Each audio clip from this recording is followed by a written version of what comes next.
What's up, YouTube? So I wanted to do a quick review of my Patriot Diagnostics nDash tuner. I've had this installed on my 2013 F350 for a few months now, roughly about 6,000 miles I've had it installed. Obviously I did the tuner when I did the EGR and DPF delete, and I kind of just want to talk about some of the features, what I like about it, what I don't like about it, and what I recommend it. So I'm gonna go ahead and turn on the truck here, and this will bring me to my first kind of thing that I don't really like about the tuner is when you turn the truck on, this doesn't automatically turn on. You gotta hit this button. Not a big deal, but sometimes you forget, and it's nice to, it would be nice for it just to turn on when you turn on the truck. So takes a couple seconds to load. You'll see the Patriot Diagnostics logo there, graphic. Then it'll load your profile here, a couple more seconds, and then it'll bring you to your gauge layout that you choose. So this is what I have chosen right now. Pretty basic. On the left I have exhaust gas temperature. In the middle here on the big ring I've got transmission fluid temperature. Down here is fuel rail pressure, and then to the right is engine coolant temperature. So this is very configurable.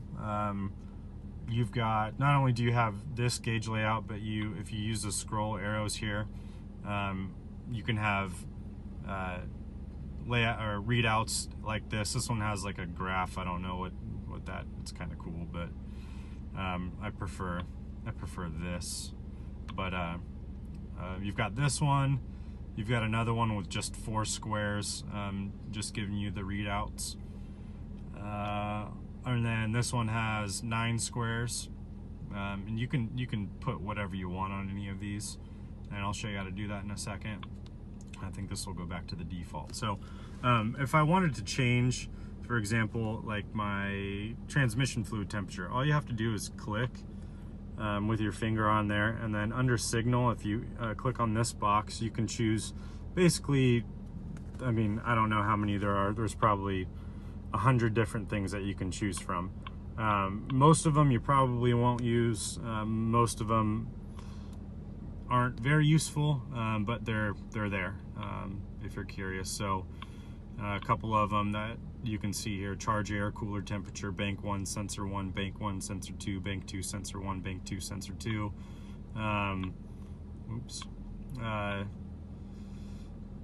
DPF, regen average distance. Obviously my truck's deleted, that's not gonna do anything for me. DPF filter, bank 1 outlet pressure, once again deleted. It's not gonna do anything, not gonna be any benefit to you on a deleted truck. Engine RPM, reference torque. There's just a ton of stuff that you can choose from. So I'm gonna go ahead and hit cancel here, and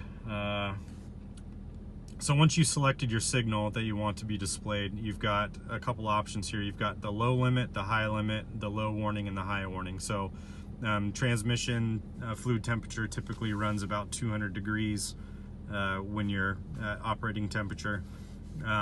I don't necessarily care what my low limit is set at 150 for that, just because if it's at 0, then it's not as detailed when you look at the gauge. High limit at 250.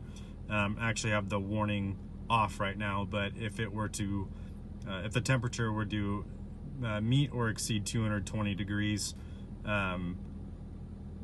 it would sound an alarm. I have it turned off just because, like, even towing and stuff, I don't really get above like 205 degrees, 209 degrees. So there's that, and you can change that for any one of these. You definitely want to make sure that the parameters are correct, because there's some pretty wacky ones. Like if, let's just go and see here. So let's change exhaust gas temperature to, let's change it to air charge temperature.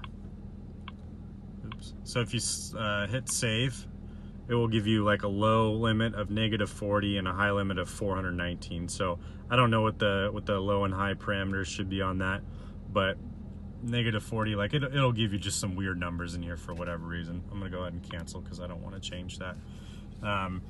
So there's the gauge layout that I have right now. If you hit the X button and then back, it'll take you to like the main page. Diagnostics, pretty straightforward. If you want to read your engine codes, you can hit read codes. If you have one that pops up, you can clear the codes if you know what it is and you know it's not that big of a deal. I actually have, gosh, what was it? I think coolant temperature sensor 2 isn't, it says it's not working on my truck, but that'll pop up actually only when it's really cold in the morning. So I don't know if that's, I don't know what the deal with that is, but I don't know what any of this stuff is. I don't mess with it. So if you hit exit again, it'll bring you back to all these options. If you hit performance, you can track like your 0 to 60 or 0 to 100, and you can change this from kilometers to miles per hour. That one says kilometers per hour. You can log your quarter mile and eighth mile times, and then you can choose some custom ones. So probably like pulls from 30 to 60 miles an hour or whatever. This auto power off, you can actually go into settings and change that too. The screen stays on when you turn off the truck, and I have the auto power off at like 10 seconds just because I don't want it on for a few minutes after I walk away from the truck. Tuning, pretty straightforward. This is where you load a new tune. This is where you get your vehicle info if you need to send that to Patriot Diagnostics for any reason. You'll need to go in here and get like your,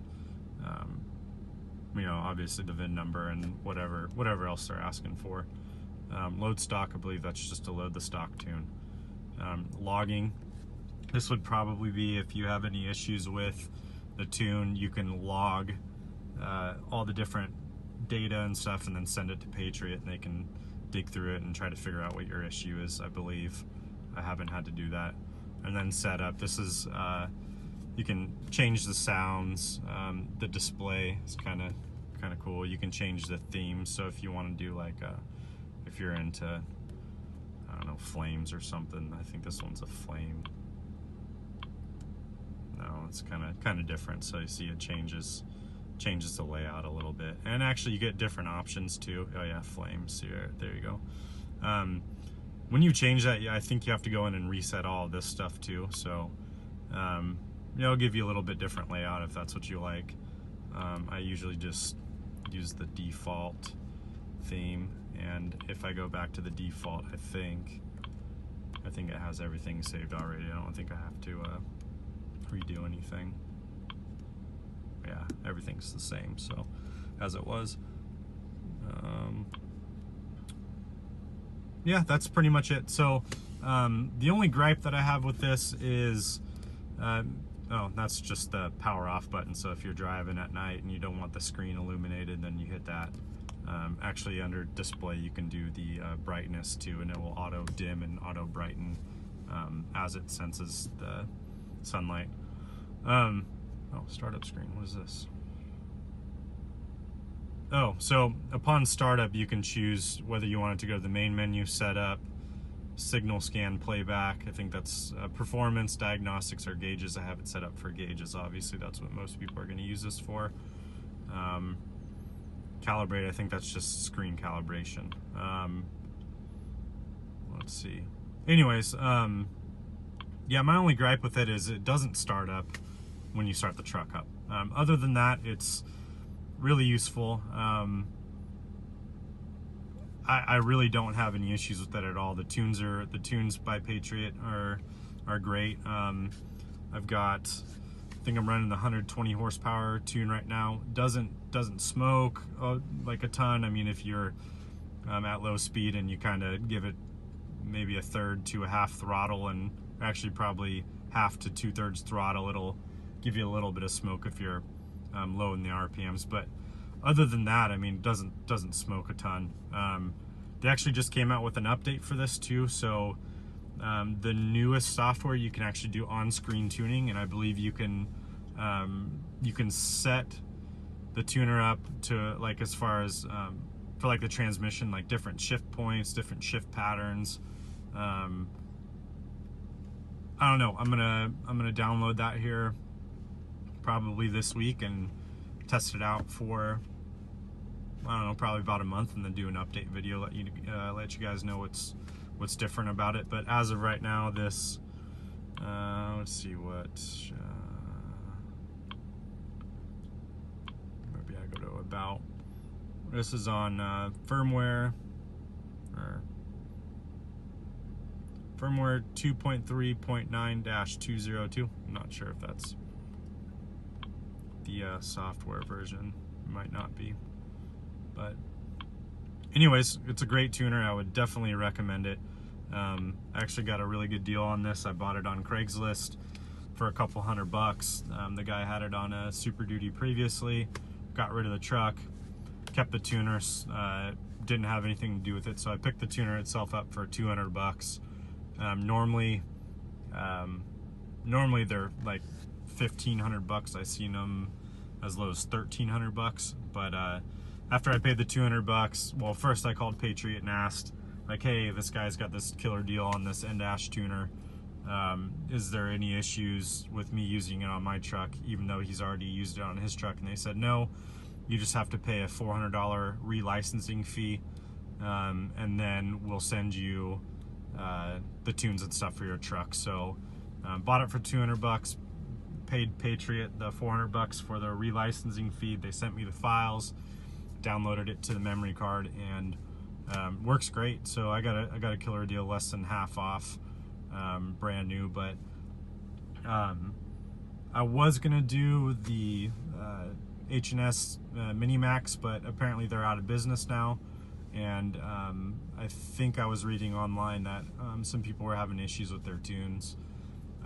So then I was looking at like the EZ-Lynk, and everything that I read on the EZ-Lynk, everybody seems to like it. It's as far as how intuitive it is, it's I mean, it's about the most modern looking display. You use an iPhone or an iPad or whatever you want.